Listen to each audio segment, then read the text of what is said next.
घटना, अवतार ही प्रक्रिया फक्त आणि फक्त वैदिक सनातन परंपरेमध्ये आहे. इतर अवतारामध्ये, इतर धर्मामध्ये भगवंताचा प्रेषित येतो, इतर धर्मामध्ये भगवंताचा मुलगा येतो. एकमेव हिंदू सनातन धर्मामध्ये भगवंत त्याच्या प्रेषिताला म्हणतो तू राहू दे, त्याच्या पुत्राला म्हणतो तू राहू दे. भारतभूमीमध्ये जेव्हा मला जन्माला घ्यायचं तेव्हा मला स्वतःला जायचं आहे. आणि असा हा जगाचा चालक मालक जेव्हा स्वतः अवतारासाठी येतो ना, त्याला ती पवित्र कुशी या भारतीय मातेची भेटते.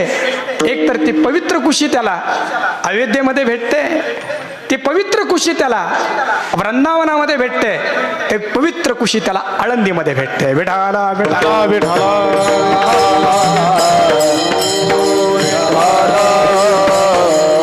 एक मुद्दा स्पष्ट झाला की आपल्या धर्मामध्ये भगवंत स्वतः अवताराला येतो, पहिली गोष्ट. आता अवतार म्हणजे काय आहे? खूप गोड भाव आहे अवताराचा. या सगळ्या शब्दांचा आनंद आपल्याला जर घ्यायचा असेल तर गिरवाणवाणीला शरण जावं लागतं, संस्कृत भाषेला शरण जावं लागतं, त्याच्याशिवाय हे सगळं खुलत नाही. तृ नावाचा धातू आहे, म्हणजे क्रियापद आहे. भ्वादी गणातील प्रथम गणातील तृतरती. तृतरती म्हणजे तरुण जाणे. एकदम सोपं बोलायचं आपल्याला. तृतरती म्हणजे तरुण जाणे. परंतु या धातूंना जेव्हा उपसर्ग लागतात ना, उपसर्गेनं धात्वर्थो बला धन्यत्र नियते. जेव्हा धातूंना उपसर्ग लागतात तेव्हा ते त्यांचे अर्थ वेगळीकडे नेतात किंवा त्यांच्या अर्थांना पुष्टी देतात. एकदम सोपं बोलायचं आहे. शब्दामध्ये एक असतो धातू, क्रियापद, क्रियावाचक शब्द, आणि त्याला जेव्हा काही उपसर्ग जोडल्या जातात तेव्हा त्याचे अर्थ बळकट होतात किंवा त्याचे अर्थ बदलतात. सोपं बोलूया. वात म्हणजे काय? वात म्हणजे काय? वात तर आला नाही ना. वात म्हणजे वायू, बरोबर आहे. पण त्याला प्र हा उपसर्ग जोडला की प्रवात होतो, म्हणजे जोराचा वारा. चला जास्त लांबायला नको. संस्कृत मध्ये धातू आहे, अनेक धातू आहे, त्यातील एक धातू आहे म्हणजे क्रियापद आहे, व्हर्ब. गम गच्छती. गम गच्छती म्हणजे जाणे.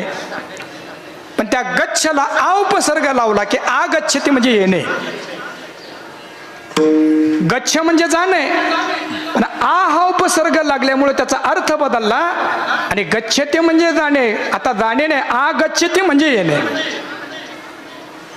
तसं तृ म्हणजे तरती, परंतु अव हा उपसर्ग लावला आणि त्याचा अर्थ झाला अवतार.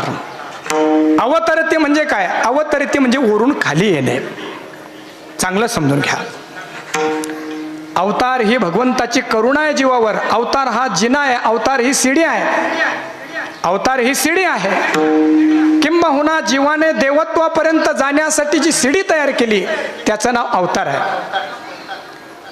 मनुष्य देह प्राप्त झालाय, काय त्याचा उद्देश आहे? चरणामध्ये आहेच, याच्यामध्ये आहे. आणि नरदेह निधान लागले हाती, उत्तम सार उत्तमची गती होईन म्हणती ते होती, तरी का चित्ती न धरावे.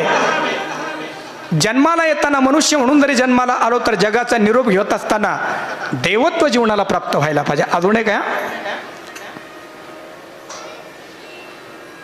वेदांत सनातन परंपरा अशी आहे,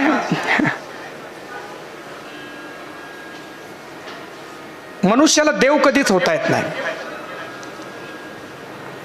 हे पण चांगलं आहे का? मनुष्याला देव नाही होता येत, मनुष्याला ब्रह्म होता येतं. या संकल्पना कळून घ्यायला पाहिजे आपण. भारतामध्ये जवळपास आजच्या काळामध्ये 100 भगवान फिरताय माणसांच्या रूपामध्ये. कुणाला डायबिटीज आहे, कुणाला हार्ट अटॅक आहे, कुणी आता जवळपास जाण्याच्या याच्यावर, पण भगवान आहेत ते, ईश्वर आहेत ते. पण आमची सनातन परंपरा लक्षात घ्यायला पाहिजे, ईश्वर नाही होऊ शकत कुणी, कारण ईश्वराची उपाधी माया आहे. जीवाला ईश्वर नाही व्हायचं आहे, जीवाला काय व्हायचं आहे? जीवाला परब्रह्म व्हायचं आहे. हे थोडंसं पाठ ऐकलं तर लक्षात येईल हे काय आहे ते.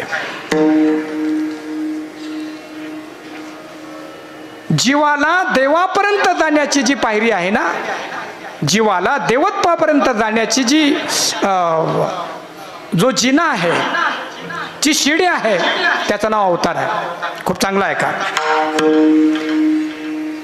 जिज्ञासू साधक आपल्या जीवनामध्ये प्रयत्न करतात की त्या दिव्यत्वापर्यंत आम्हाला जाता यायला पाहिजे, परंतु अनेक प्रयत्न करूनही त्या शिडीनं त्यांना त्या दिव्यत्वापर्यंत जाण्याचं सामर्थ्य लाभत नाही. तेव्हा ते भगवंताकडे करुणा भागतात की देवा आम्ही शक्तिहीन आहे, देवा आम्ही शक्तिहीन, देवा आम्ही देवा शक्तिहीन, आम्ही देवा शक्तिहीन, आम्ही देवा शक्तिहीन, आम्ही देवा शक्तिहीन, शक्तिहीन, आम्ही देवा शक्तिहीन, शक्तिहीन, शक्तिहीन, आम्ही देवा शक्तिहीन. भाकुतेने करुणा. वसंत ऋतू आहे आणि त्याच्यामध्ये बसंत राग आला नाही तर कसं जमायचं? सम गम मम गणे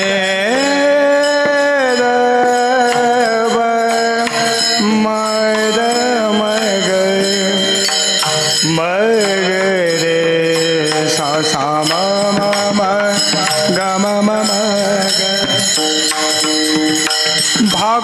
भाकुतेने करुणा, करुणा, करुणा, भाकुतेने करुणा, करुणा, करुणा, भाकुतेने करुणा, भाकुतेने करुणा, आम्ही देवा शक्तिहीन, आम्ही देवा शक्तिहीन, भाकुतेने करुणा, भाकुतेने करुणा, आम्ही देवा शक्तिहीन, आम्ही देवा.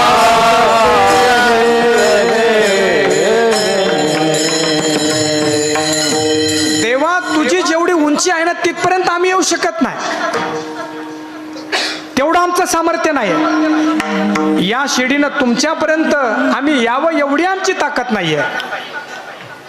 पण तुका म्हणे ऐसे बळ नाही अंगी, तुका म्हणे ऐसे बळ नाही अंगी, पावनिया वेगी पार ठाके, पावनिया वेगी पार ठाके. तुका म्हणे ऐसे बळ नाही अंगी, तुका म्हणे ऐसे बळ नाही अंगी, पावनिया पार पावनिया वेगी पार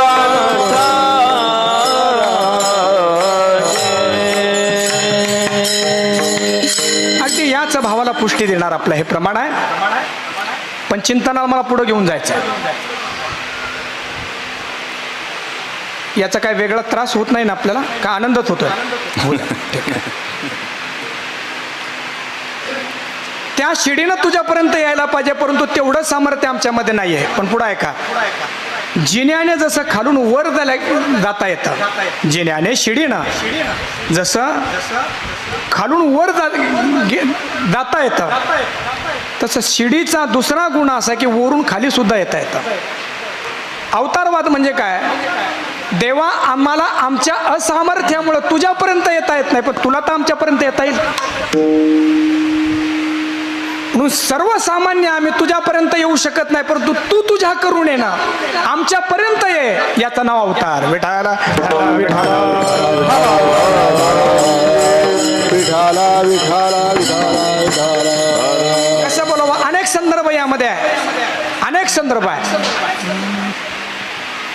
एक मुलगा रस्त्याने चालला होता आणि जात असताना त्याच्या हातामध्ये मोबाईल होता, किंबहुना मोबाईल नसला तर आश्चर्य आहे. दवाखान्यामध्ये उपचार सुरू झाले हल्ले, आणि आजचे विचारवंत असं म्हणतात की तुमचा मोबाईल सोडून तुम्हाला जगता येईल का त्याचे प्रयत्न करा. जेवण करत असताना संध्याकाळी नवरा बायकोनी सगळ्याच कुटुंबातल्या व्यक्तीने मोबाईल जे आहेत ते एका ठिकाणी जमा करा, त्यांचा एरोप्लेन मोड करा आणि रात्रभर ठेवून द्या, हातात लावू नका त्याला. सकाळी उठल्यानंतर पहिला हात मोबाईलकडे नाही जायला पाहिजे, माळीकडे जायला पाहिजे, प्रयत्न करा. असं चाललंय बरं का. किंबहुना कोरोनासारखा महाभयानक रोग आला होता. भविष्यामध्ये मोबाईलमुळं मनोरुग्णतेचा भयंकर प्रकोप होण्याची शक्यता आहे. जागृत व्हायला पाहिजे आपण. मोबाईल खिशामध्ये मिरवणं हे काही शहाणपणाचं लक्षण नाही, ते विकृतपणाचं लक्षण झालंय. सुरुवातीच्या काळामध्ये पुढच्या खिशामध्ये ठेवून अगदी तो मिरवला जायचा, परंतु शहाणा मनुष्य म्हणतो की बिघडलाय जवळपास हा.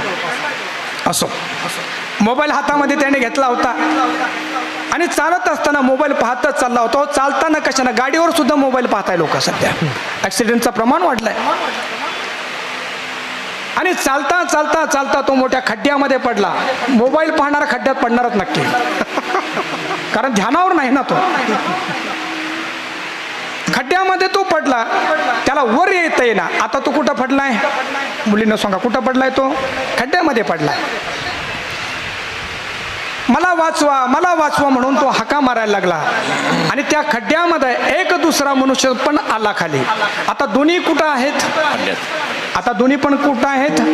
खड्ड्यामध्ये आहे. पण एक खड्ड्यामध्ये पडलाय आणि एक खड्ड्यामध्ये बोला, एक खड्ड्यामध्ये उतरलाय. आम्ही खड्ड्यात पडलोय, त्या दिव्य स्वरूपापासून जीवत्वाला आलोय ना, आपण खड्ड्यात पडलोय आणि ईश्वर इथं अवताराला आला आणि तो खड्ड्यात नाही पडलाय, तो खड्ड्यात उतरलाय तुम्हाला आम्हाला काढायला. विठाला विठाला